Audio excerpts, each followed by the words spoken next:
Hi, Professor. For this week, I chose David Brooks' Globalism, Immigration, and Feminism Good for America, but created angry white males. And I also chose Wanis Kabuj, a TED Talk speech, How Nationalism and Globalism Can Coexist.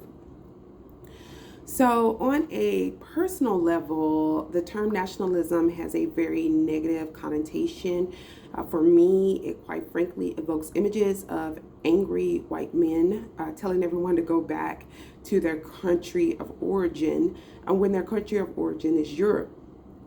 Globalism recalls the internet, and immigration brings thoughts of undocumented workers being paid under the table. While none of my personal beliefs correlate to the true definition of this term, the resources given this week shows how this country can have such completely opposite and polarizing views on this topic, on each of the topics. What would it look like for the average American to be a nationalist, support globalism, and understand the country effective immigration laws can create? And so, in David Brooks' PBS interview, which was posted in 2016 by Schwartz, Brooks stated, "We had a lot of good things over the years that were really good for America. I think globalization has been really good for America. I think the influx of immigrants has been really good for America. Feminism has been really good for America." But there are a lot of people who used to be up in society because of those three good things are now down. A lot of high school educated white guys, and they have been displaced.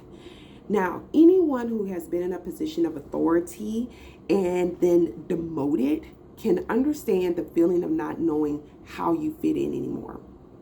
How you begin to question your value to the company, group, your new role, it can make you angry and defensive.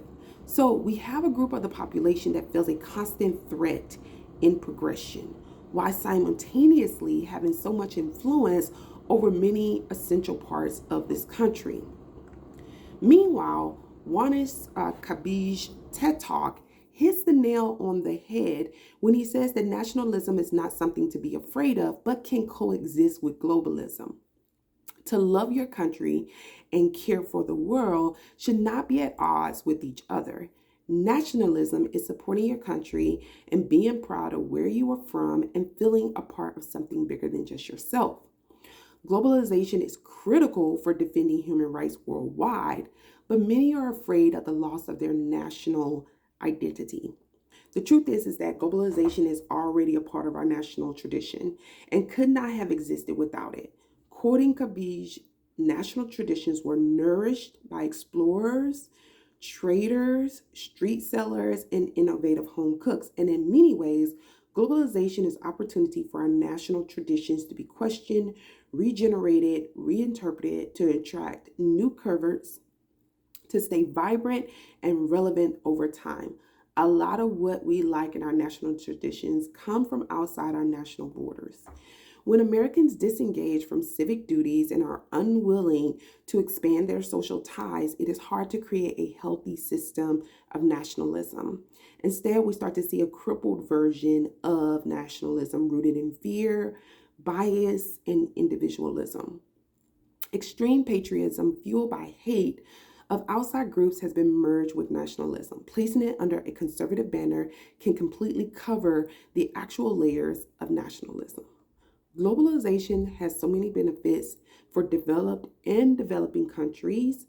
Bailey 2015 article, Globalization is Good for You, states immigration has also contributed significantly to economic growth and higher wages.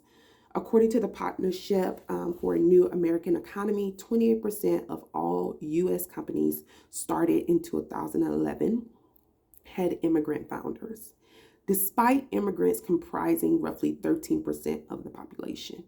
In addition, some 40% of Fortune 500 firms were founded by immigrants or their children.